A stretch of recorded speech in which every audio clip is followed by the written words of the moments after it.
But today is the official hurricane presentation. Not the only one that we'll do, but this is the official one that we kick off the season with. And we'll continue to talk about hurricanes in May and June as we move forward. But we'll go through the main presentation today. And as we get into the agenda, you can see that we also have some dining updates. Zoran's going to come up and talk about some dining updates. I'm going to share with you a little bit about Hotwire Communications and the preliminary plan moving forward in terms of how they're going to lay fiber into the community and then into our homes, into your homes. A little bit about maintenance. Got a lot working in the maintenance world, and then if Deanie's still with us, I don't know what her plans is, but she could come up for a sales update. Either me or her will share the sales update.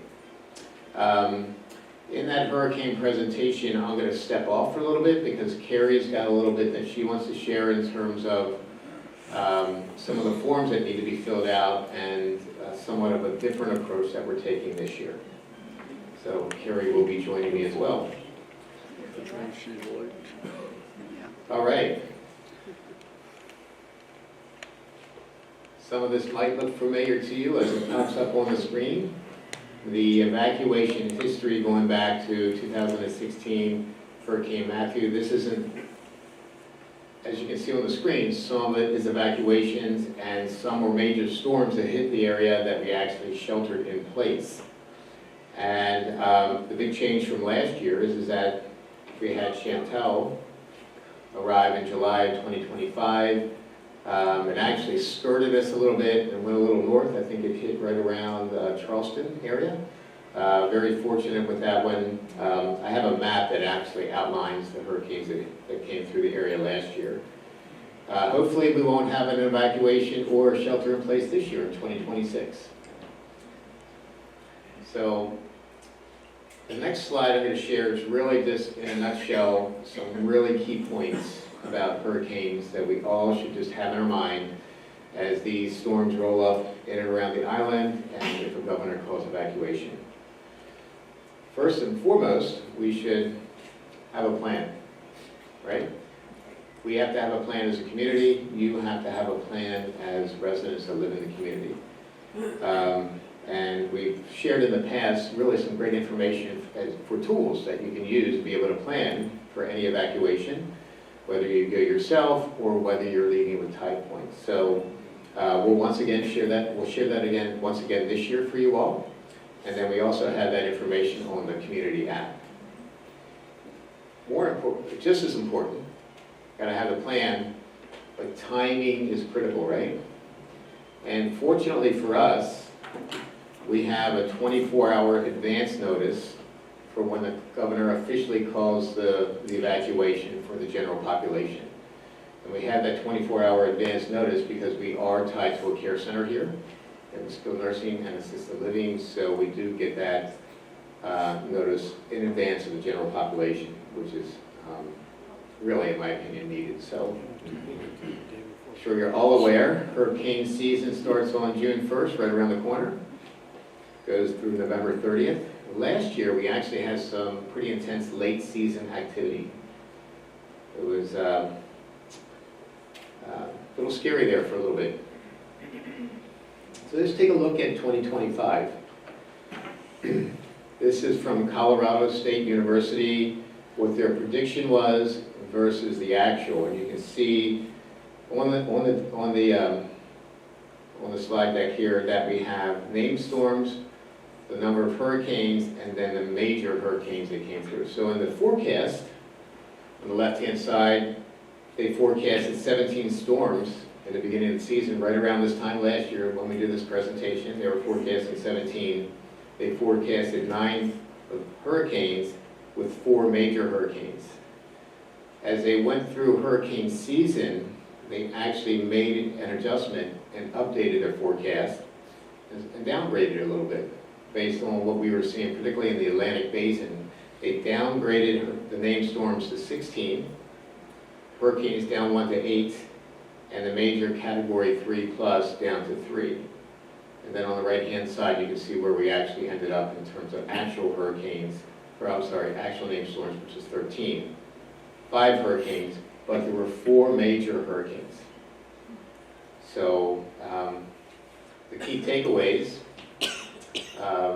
even though you might have an early forecast, things change during the season with weather patterns, El Nino, La Nina, those kind of effects. But as you can see on the slide deck here, that there were fewer storms, but there were more intense storms. And we're seeing this pattern year after year. I shared the same thing last year about in 2025. I shared that about 2024. And then lastly, the major hurricanes met or exceeded their projections. So locally here, you may remember some of these names. In July 6th to be exact, Chantal landed near Kiwa Island with minimal impact. It sort of went around us, skirted us a little bit. We did have a shelter in place during that storm. Not really a lot of effects here, but in northern Beaufort County, there were some pretty strong effects. And then in August, you may remember, there was quite a few hurricanes that were coming towards us, but eventually went out to sea, and I'm going to show that on the next slide. But we had Aaron that was close by. It was actually heading straight for us, and then it went wide right, sort of just pulled off. Minimal impact there, some minor coastal flooding, and then in late season activity, September and October, we had some other systems that were tracked locally, Imelda, Melissa, and once again, they resulted in minor coastal flooding, but really no direct hits or impacts. So here's the spaghetti map in terms of really what took place last year. So if you take a look at the top line there, the categories 1 through 5, you can sort of see, what was close by us. And let me see if I can get my pointer working here. Maybe, maybe not. Maybe not. Okay. So you can see, actually, the one that went from Key West up towards us, that was Chantal. And then you can see some of the others that I mentioned in the Atlantic Basin there. Melissa, Aaron, Umberto was there for a little bit. You can sort of see how some were coming up towards us, and then they ended up just going back out to sea. So we really had a really good weather pattern that impacted us favorably last year, that sort of pushed everything off the coast. We're hoping for the same this year.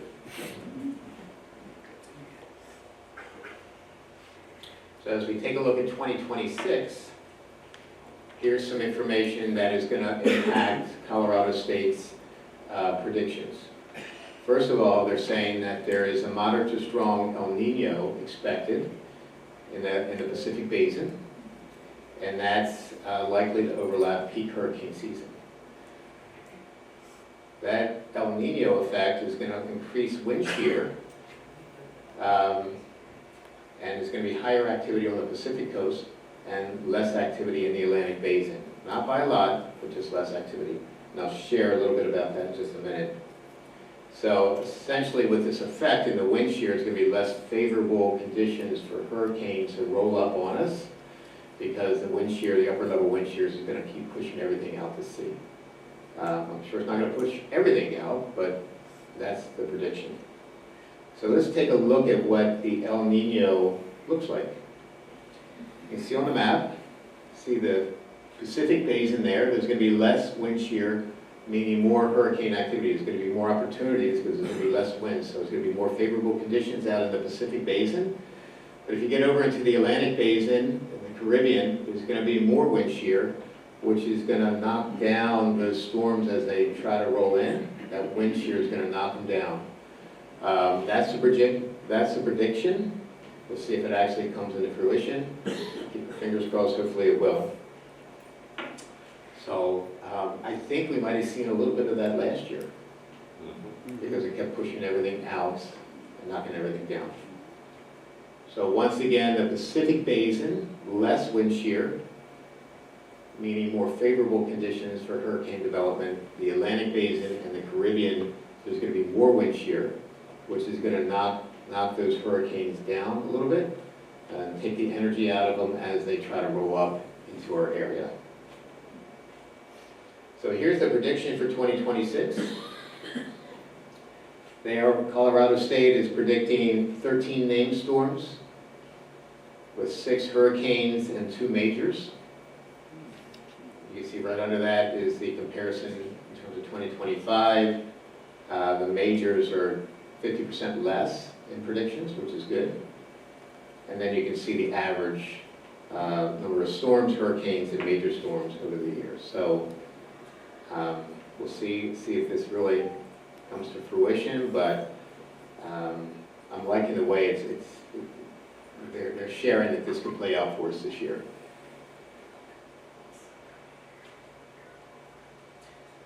So with that, I'm going to go into some additional details around just planning and the B reimbursement policy for whether you evacuate independently or whether you need to evacuate with us. First and foremost, I just want to share a little bit about planning in terms of what we have in terms of transportation. And this transportation is not only for independent living, but also for the care center. So every year we actually contract with Kelly Buses. We actually give them a major deposit, financial deposit to hold these buses. So we have 4 motor coach buses. They hold about 50 people each. We also have 6 Tide Point vehicles, 3 of those being wheelchair accessible vans. We generally use those more for the care center. If we do have a storm that rolls up, we would rent 2 moving trucks for supplies. We always take a look at multiple evacuation sites, and I'll get a little bit into that, why we do that, and the climate around evacuation in hotels. I'll talk a little bit about that. And then for our care center, we actually have 2 agreements. One is an acute care hospital, and the other is a skilled nursing facility where we will be able to take our residents from the care center. So what areas do we look to evacuate in? There's the map. It could be anywhere there. I mean, seriously, it could literally be anywhere there. We know where we need to go for skilled nursing and assisted living. But generally, we look in these areas. Us and about everybody else on the island, by the way. Sure. So, Augusta, and so that's northwest. And then the other site that we look at is Columbia, and even further out. So in talking with my partner at the Cypress, they've actually, in the past, they've actually had to look all the way out to Atlanta to get hotel rooms. So just think about it. Everybody on the island's leaving, Yeah. us included. Where are they going to go? They're going to head towards Augusta. Nothing's going to be there. They're going to get to Athens. They're going to continue west out here to Atlanta until they find hotel rooms, right? So that's sort of the environment. Because hotel rooms will not reserve rooms. They will not reserve 50 to 100 room blocks for us. It's just the environment that we're in now. So as soon as we know something's going to happen, we call those hotels and say, this is what we got, this is what we need, and what do you have? And it will be the same for you if you're trying to find a hotel room. The other areas we look at is Columbia. More than likely, you're not going to find a lot in Columbia. We could end up in Greenville or beyond, depending on what happens. Because once again, you now have Charleston evacuated as well. So 2 major, and everybody in between. So what we do with hotels is we call them, we have build a relationship, we talk to them about our needs, and the message is pretty consistent. Let us know if you need us, we'll do our best to accommodate you. Because they can't guarantee anything. Oh, sure. They can't. Now, with Marriott, they do have a core group of individuals that do work sort of the emergency situations. They can find room blocks. They have all the hotels available to them pretty quickly. They can find room blocks for you. You might get 25 here, 50 here, 30 here, whatever it is. It would be the same for you. I would not call individual hotels. I would call the 800 number for any hotel, and they're going to be able to find you the closest hotel, and they'll just keep pushing out until they find something. So, quick question. Does anybody know when we evacuate? As soon as the governor says. Right, yeah, so when the governor of South Carolina mandates it. That's when we go. So as we look at planning for today's evacuation world, I shared a little bit just about the hotel situation. Let me dive into that just a little bit more. Some of the challenges that we're seeing from Florida all the way up the East Coast is we're seeing stronger, larger, more frequent hurricanes. This year might be an exception for us. We'll see how it plays out. But that's generally the environment that we're in right now. They're stronger, they're more frequent, and really impactful. So along with that, because population on the East Coast all the way down to Florida has really increased along the shores, there's fewer resources available for those because there's so many people.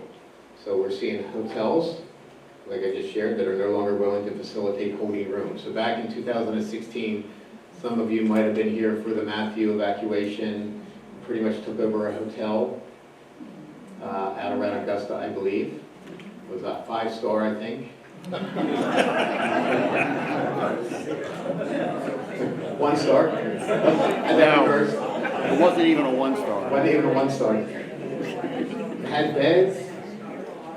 I'm thinking air conditioning. Sometimes, Sometimes. I heard the windows leaked a little bit. sometimes. So this is really a good example of how the environment's changed. 2016, when Matthew hit and this community evacuated, you were actually able to go into a hotel. And from what I understand, the culinary team was in there, and you were able to set up bar and set up house and have a lot of, I guess, in the midst of a hurricane, pretty comfortable stay. I don't know if you'd find a hotel today that is going to give you the leeway to take over your kitchen, liability concerns, or for that matter, really take over much of the hotel.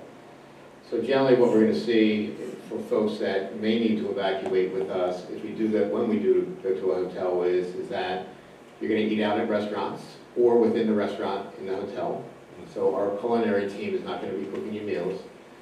So that's why we try to find hotels and environments where there's restaurants in the area. The hotel has a restaurant program. We wouldn't be sitting up a bar. They're going to be concerned about liability with serving alcohol, so you would use their resource, their bar.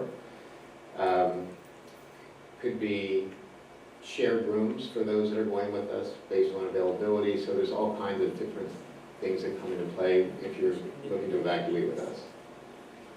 So now,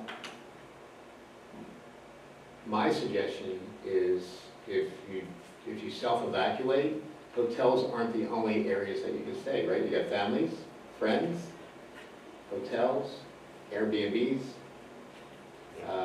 So there's lots of opportunities for smaller groups to, maybe you want to go and have a party house somewhere. I don't know, 3 families in a large house. I mean, that could be, you know, you've got a lot of friends, let's just go get a house, Airbnb, so you might be able to find something like that. So there's options out there if you self-evacuate. Then lastly, there's always challenges with transportation. So yeah, we got the wheels, we got the buses, but anybody that's been in an evacuation knows that the roads get really backed up, there's waiting times, there's lines at gas stations. You might have seen one of those 2 years ago, all the folks in Florida trying to get out of South Florida. And the lines at the gas stations were running out of gas. They had to open up lanes specifically for the trucks that bring the gas in. So you get all these kind of compounding issues with major evacuations.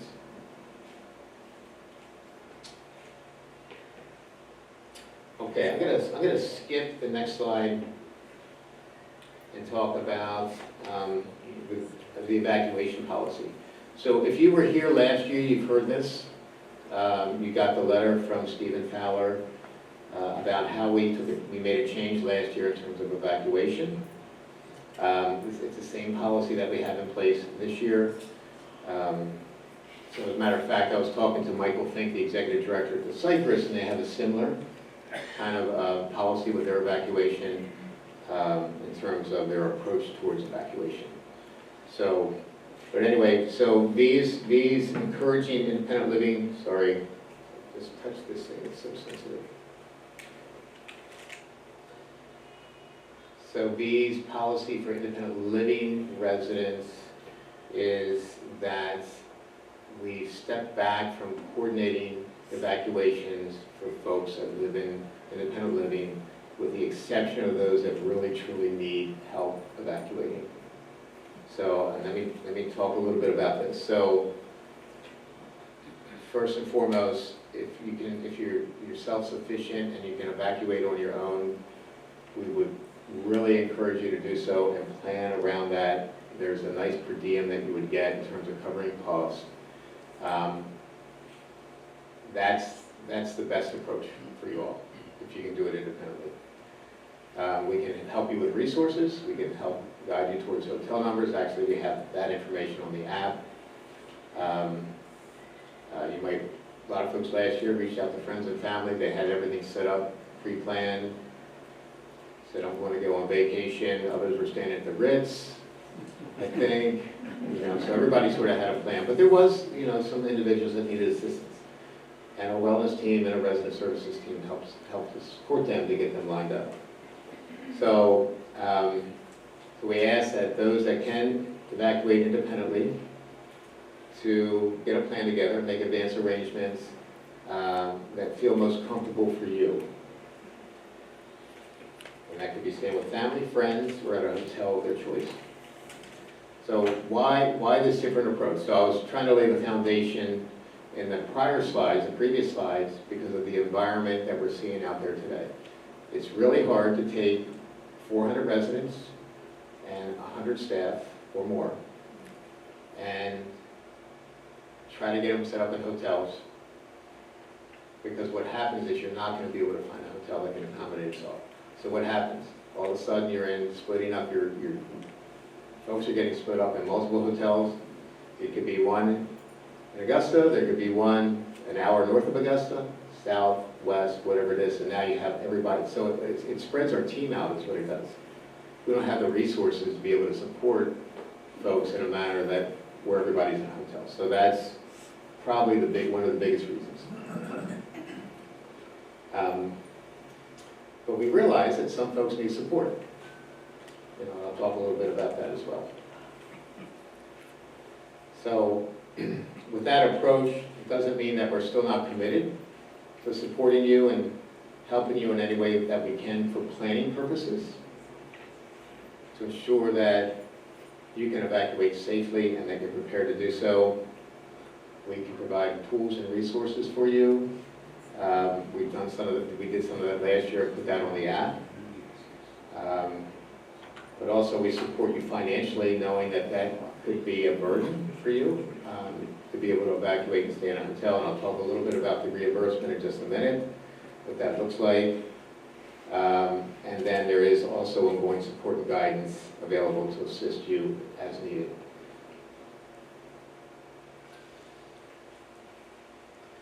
We also recognize that all independent living residents may not be able to self-evacuate.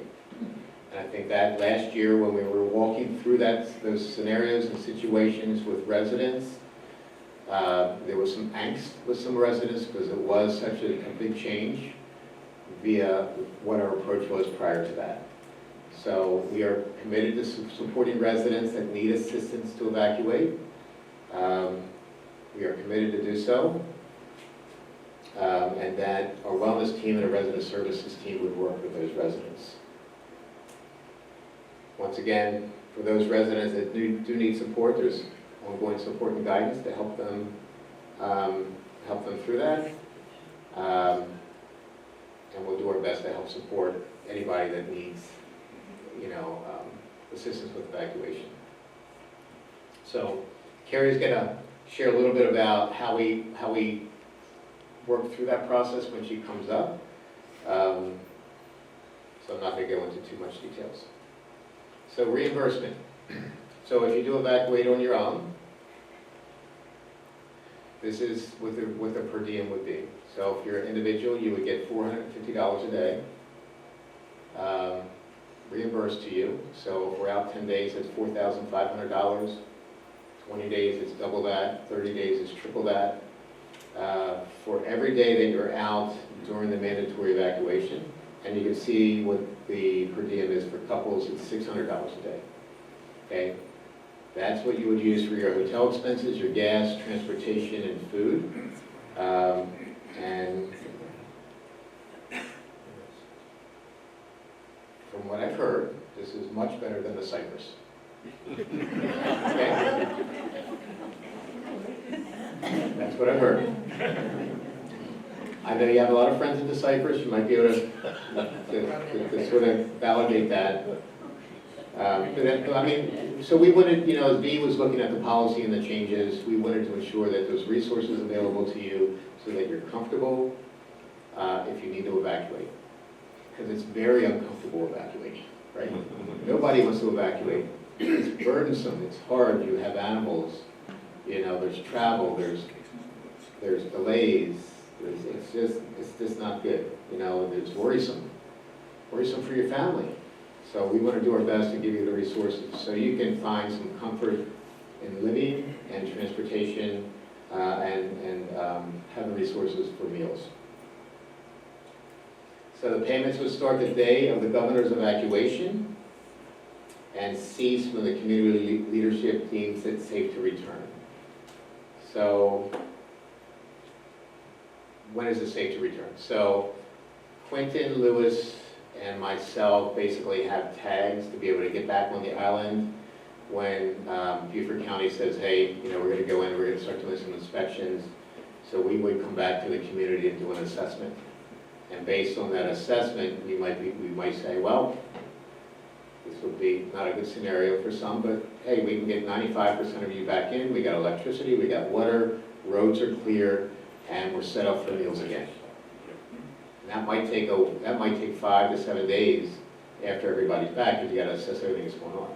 There might be some individuals that there might be damage to homes, and I did hear from some folks that back in 2016, we did have some homes that were damaged, and folks needed to be put up in hotels for a little bit until homes were repaired. So hopefully that doesn't happen again, but if that's the case, then we would work individually with each family member, each resident, to ensure that you have lodging on or off the island until your home's repaired and you can get back in. So just because the governor says, okay, all clear, get back, doesn't necessarily mean everybody come back, because we might not be prepared to take you back. We might not have running water, electricity, food, staffing, internet, sewer. You are exactly right. I was in Houston in Hurricane Harvey, and there was so much flooding that took place. There was no sewer facilities for a while for some of the homes. Okay, so where can you find some of the resources? Well, every year we hand out the Hurricane Guide for members. We'll do that again this year. It's also on the app. There's other resources on the app in terms of hotels. There's some maps on there as well. We have community staff available for you, our resident services. I'm always available for questions, our wellness team. So if you're looking to plan, and then also Hilton Head Island, I think there's links on the app to like South Carolina and Hilton Head Island hurricane preparedness. So that Hilton Head has a link to be able to tie into their resources. Beaufort County has a link, South Carolina has a link, FEMA has a link. So there's a lot of resources out there. So with that, I'm going to pause and invite Carrie up.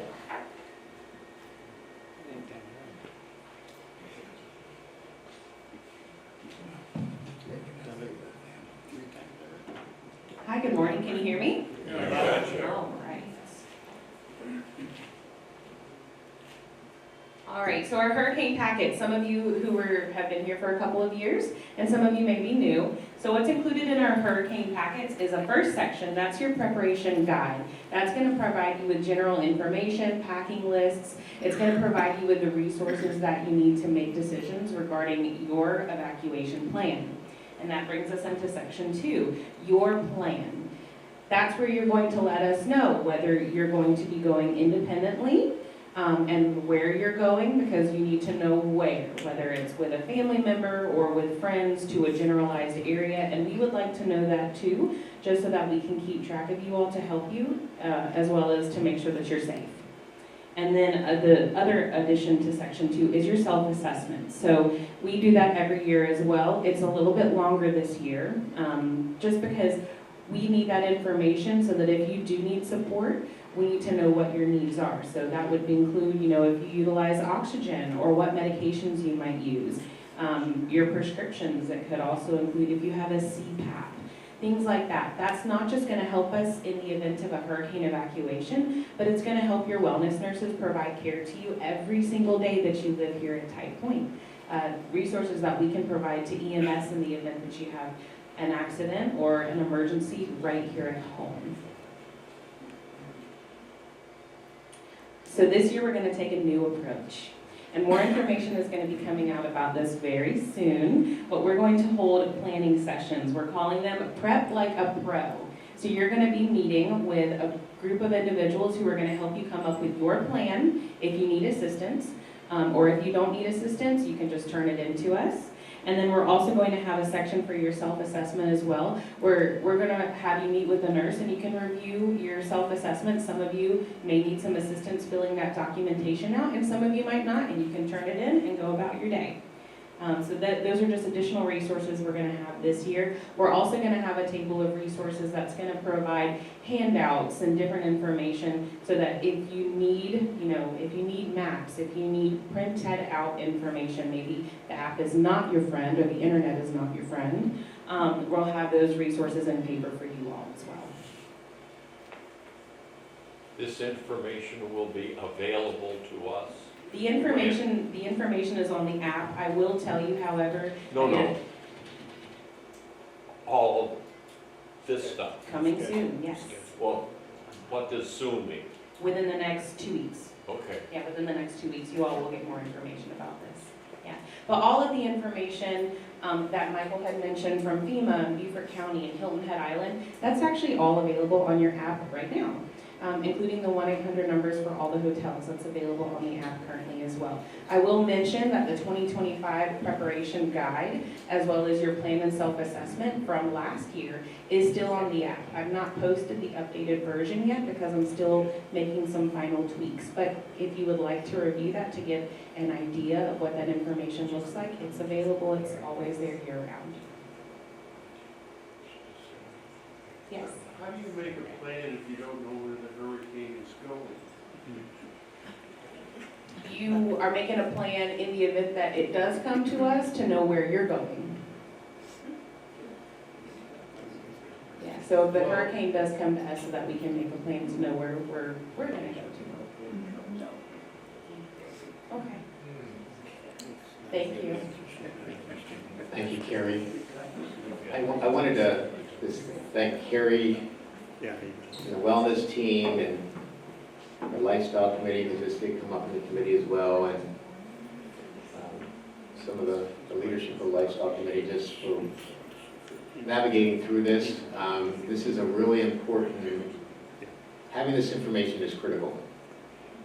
It's really critical if we're to help you. And last year became a real struggle for folks that were eventually, I guess, planning to evacuate with us and getting some of the information. So we just don't want to be out there and have some responsibility in terms of supporting you and an event happen and not have the information to be able to help out the EMT or the medics or whoever's responding for a situation that takes place. Or even if you forget your medicine and you can't forget what medicine that you forgot or something like that. All these scenarios come up in these types of situations. So we have to try to be prepared for everything. Prepare for the worst, hope for the best. Make a plan and plan your work. So, thank you, Carrie.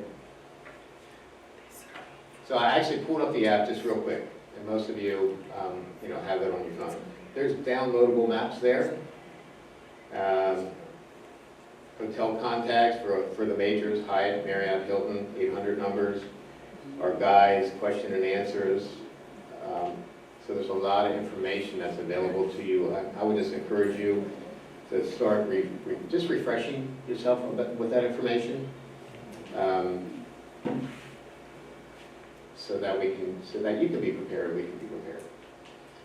So Carrie did share some of the next steps. I'll just review them again. So continue discussions with residents to finalize individual evacuation plans. So that information is going to be coming. So Carrie's saying about 2 weeks. So just keep a lookout. We'll share. I'm not having the mingle with Mike in May, but we will share information as those go into your box, just alerting you that that information is out, so you're aware.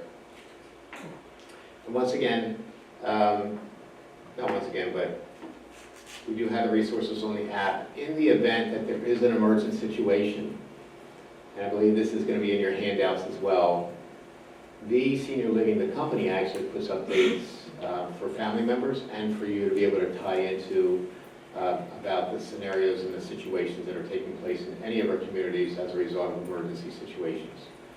So, and then also we would use the Alert Media messaging system.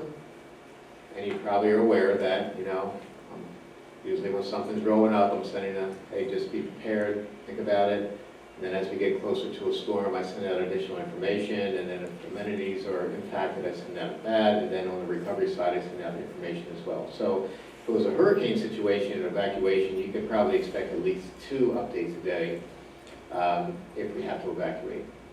One later in the morning after our evacuation command center meets, and then one later or probably early evening as we wrap up the day in terms of what's going on, any updates, and then looking ahead to the next day. So we'll do our best to keep those communications flowing.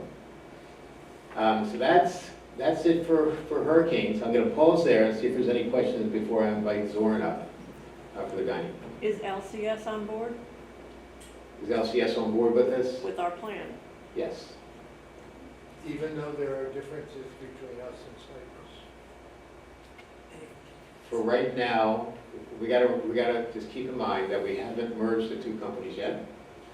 So, and our corporate leadership team has been given the guidance, move forward as you would. So you have a plan, because we don't want to wait for LCS and the merger to start talking about hurricanes. Move forward with what we've done in the past. Now, not to say that something might change down the road. Maybe there's some efficiencies that we can gain somewhere along the line between the 2 communities. Maybe it's with transportation contracts. Maybe it's where, some of the facilities that they use. LCS has sister facilities in the Carolinas, so maybe there's opportunities to partner with them in some degree. But for now, it's just move forward with our plan. But they're aware, yes. I think you just said that you're not doing a mingle with Mike in May, That's correct. but there's a May 7th mingle on the app. That's. Okay. Virtual remove it. Well, maybe, I don't know, let me take a look at that, because I might, knowing that I was out that week of the 14th. I have to take a look at the It was schedule. originally Yeah. on the app for the 14th. Yeah, so maybe I rescheduled it, and, I believe you did. yeah, maybe I rescheduled it. Okay, looks like we will. Thank you. Got to get you in my planning sessions.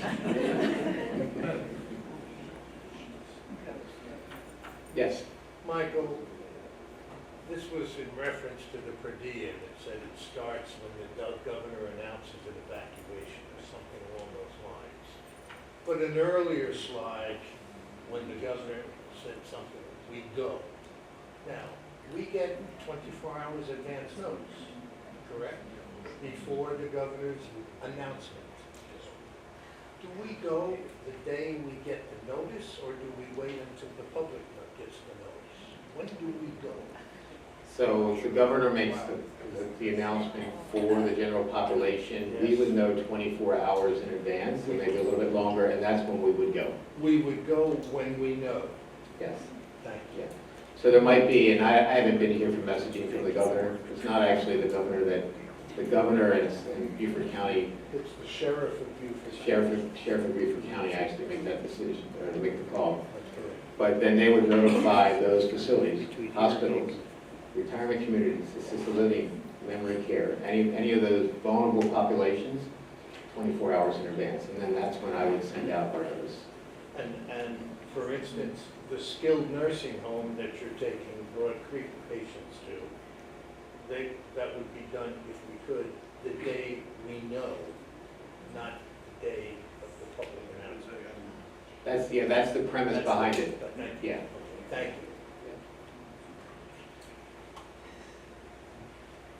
Hi, this isn't a question, but it's an interesting fact. My parents were in Florida when I was born, and there was a hurricane, so I was born in the middle of a hurricane. My father was a doctor on the ship out in the sea, but they were far enough from the hurricane. He was all right. Well, you weathered the storm okay. Very good. I did not plan that. I did not have a plant in the audience for that.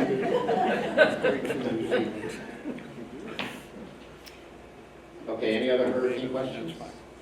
Michael, real quick, if we have to evacuate though, our billing process would still stay the same for High Point. We would be billed our monthly bill. Yes, sir. Yes. Just asking. Sorry. Sorry, I don't have a better. It's sort of like me, right? If I got to evacuate, I still got to pay the mortgage. Okay, I'm going to invite Zoran up.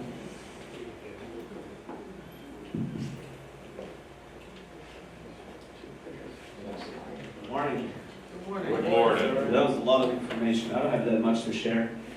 But I wanted to come out and just take the opportunity and first of all thank everybody for the continued support and continuing to provide the feedback to us.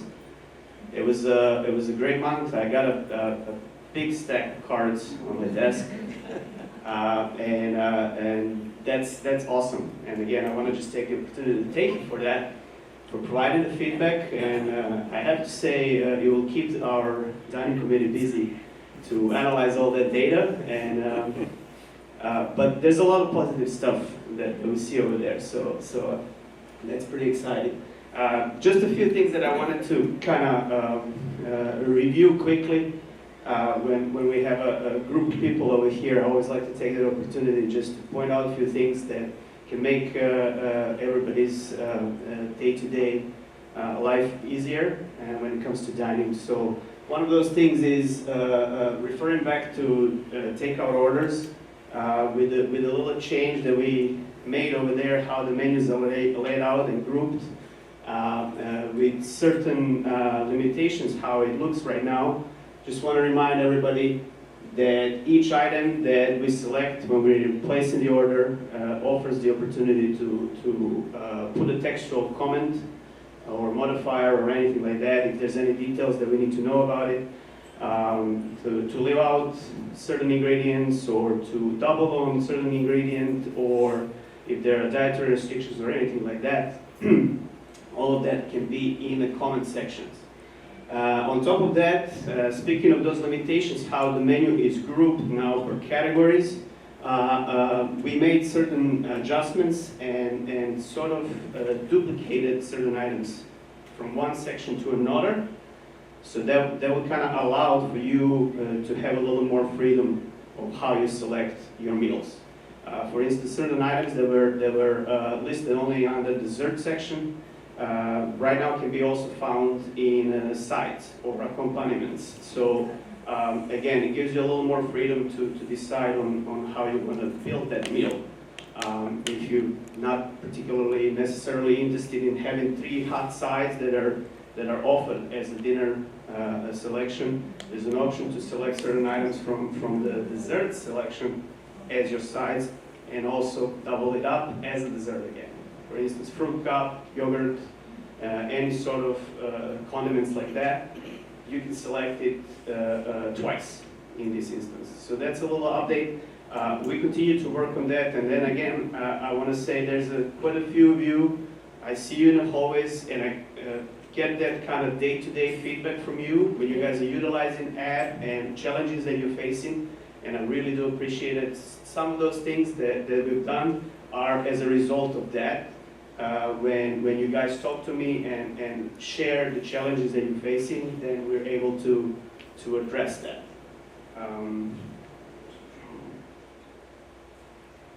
Another thing I wanted to kind of share with you is a few things that are being added, that have been added or will be added to always available menu. As you may have noticed, spinach has been now added as always available throughout the whole day. Again, in a hallway I spoke to a resident the other day, and the resident had asked me, so why do we see now spinach on the lunch menu, but it's also on always available? The reason we did it is because it used to be only dinner selection. And for that reason, right now you can still see it on an always available menu, but we wanted to add it on a lunch menu just for the visibility and to make sure that everyone's aware that we are offering this vegetable throughout the whole day. Zucchini squash medley was added to always available menu, and that is a dinner selection. We are adding tuna to always available selection as well. So seared tuna steak will be added just like a salmon or chicken that you can always order. You can always have seared tuna steak. Seared tuna steak can be also added as a protein to any salad, along with salmon, chicken, and petit sirloin that was recently added as well. And then another variation of tuna that will be available always is niçoise salad. Once again, that is some feedback I received from you. I heard in the hallways, I heard in the dining rooms. A lot of you are big fans of tuna. A lot of you have been big fans of niçoise salad. Every time it was featured, whether in a dining room or in a fast casual, it's been a big hit. So we worked with our culinary team and we decided that this could be an item that provides a nice alternative as well. Along with that, culinary team is going to continue, as we spoke about it when we were preparing this change to our menu.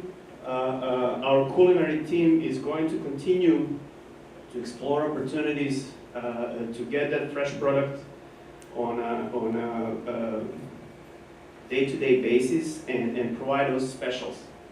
Whether it be for lunch or dinner throughout the week, whenever we get our hands on some nice and fresh product and have the opportunity in the kitchen and resources to facilitate, we will definitely be adding some specials, as you have noticed over the past few nights.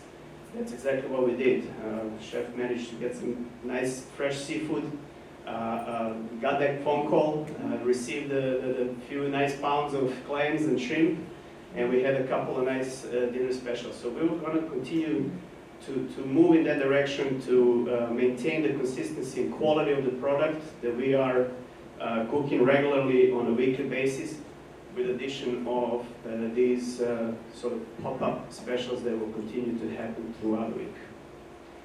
And on top of that, just want to share that we are moving along with our kitchen remodeling project. We are finalizing the outlines of the project, finalizing some prices and actual items that need to be purchased. And once we finalize that, we are going to move into the execution. So hopefully by midsummer we will be in this project. Once that happens, as you all know, well, not all of you, but some of you have experienced when we did the dishwasher remodeling. It was about a week-long project. We are anticipating something similar to take place when we do this project. So there will definitely have to be certain modification in how we provide meals for those days when we're working on this project. When we did the dishwasher remodeling, we had a week-long buffets. Something like that will probably be this time around as well. If we shut down the call hotline and the expo line, then we will have the prep area available, and that will allow us to kind of batch cook, so that will allow for buffet execution. But more to come on that. Like I said, we're still finalizing the offer and equipment, and as soon as that's wrapped up, we'll have more detailed information on the time. Thank you all for your time.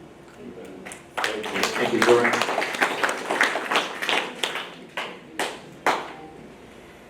I got an email that when I was sitting down from our LCS team.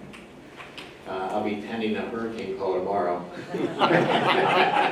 with them. Don't anticipate any changes.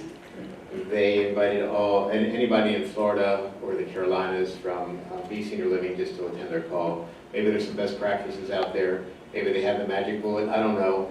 We'll find out tomorrow. And speaking of the merger, they are anticipating that this is going to take place by the end of the month.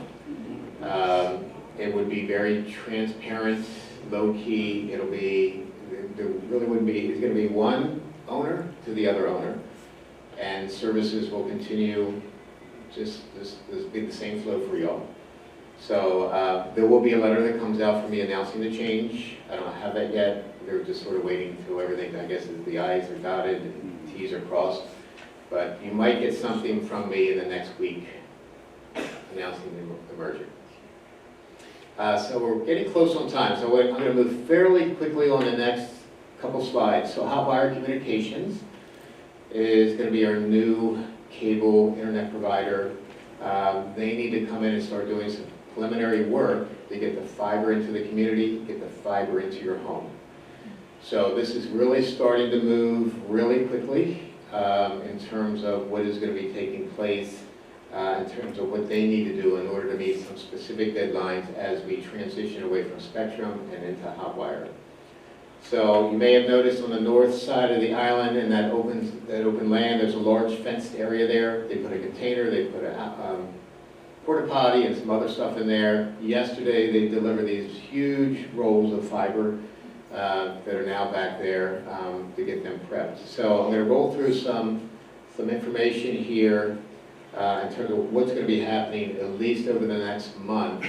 And then I'll continue to share updates as I get them and a project timeline once I have a fuller project timeline. This is what I know for now. So they want to be able to come in and they want to be able to run the fiber and eat in everybody's home. So in other words, if you can just imagine the cable that is currently in each home, they want to come in and just duplicate that with fiber, which means that they're going to run fiber from the main boxes on each floor through ceiling access into your home or up underneath your home into a closet area with minimal cutting or damage, and then be able to drop lines in terms of where you would actually hook up your TVs and internets. So they're going to start that in the 301 building on the 3rd floor next Tuesday. And you can see here what I'm sorry, I'm sort of a little backwards on my slide. Those were the wrong slide. I'm going to go to that slide since I'm talking about it. So they're going to start with that in the 301 building next Tuesday. We'll get some information out from the folks that live on the 3rd floor in terms of what that's going to look like and timing to the best of our ability. But they are going to have 2 teams of 4 individuals each, so 8 folks coming in to run these lines into your home, and just be prepared that when we get to the next step, everything will be ready to hook up. So you might say, well, why aren't they running it in from the road first and doing all the groundwork first and then bringing it in? Well, either way, they got to do this part. So they're dividing and conquering. So, so there's going to be 2 teams, and what they're going to be able to determine after they go through the 3rd floor in the 301 building is how is this going to flow? Is a full hour enough for each home? Do they need an hour and a half? Can they do it in 45? So then they'll be able to better identify how quickly they can move through this. So there'll be some updates once they finish this 1st floor. Now I'm going to go back. So starts on Tuesday, and then also they're going to be coming into the common areas. They're going to be coming into the rotunda, they're going to be going into the pool, they're going to be going into the gatehouse. And then they're gonna be laying fiber within these areas as well, running them to where the cable currently runs, so TVs, digital screens, offices, so they're gonna do all of that. But that's gonna take them 2 weeks to do this area. So I haven't fully committed to them doing the rotunda yet until I better understand how that impacts residents and events that are taking place. So Tammy's looking at that right now, because we want them to be working around us, not us working around them. And they're committed to doing that. There's a couple things I wanted to share that's going to be coming up in the near future for you all. Hotwire is going to come in. It's going to be Lucia, who actually helps with acclimating residents to the programs that they have, Hotwire has. So there's going to be 2 initial meetings that are going to take place, 2 days of meetings are going to take place. They're calling it an orientation. I don't have the specific dates yet. We're working through that. We will let you know as soon as possible. More than likely, it's going to be right here in the ballroom where 30 to 40 members are invited at a time. It'll take less than an hour. It'll be an orientation to Hotwire and the services that they provide. Overall general orientation. That'll be for all members. Then, probably 2 to 3 weeks after that, they're going to be bringing a team of individuals in to meet with each one of you individually. So we're going to carve out some spaces, we'll get invites in terms of how long the meeting is going to be, the date, the time, etc. And they're going to talk through, it's going to be an initial consultation in terms of the services that they provide that you get as part of your package here. If you want to upgrade in any way, you'll have the option to do that at that time. They're going to get sort of, I guess, all your preliminary information. And then they're going to give you an installation date in terms of when they're going to come in and put the hardware in your home.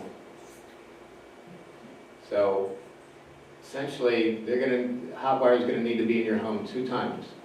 One, to lay the fiber in and get it all situated, which we're going to start on Tuesday. Down the road, they're going to need to come back in, just like Spectrum would with the hardware, DVR, the TV changer, and everything like that, and get that set up and get it running for you. So they don't anticipate more than that. So it's going to be 2 times in your home.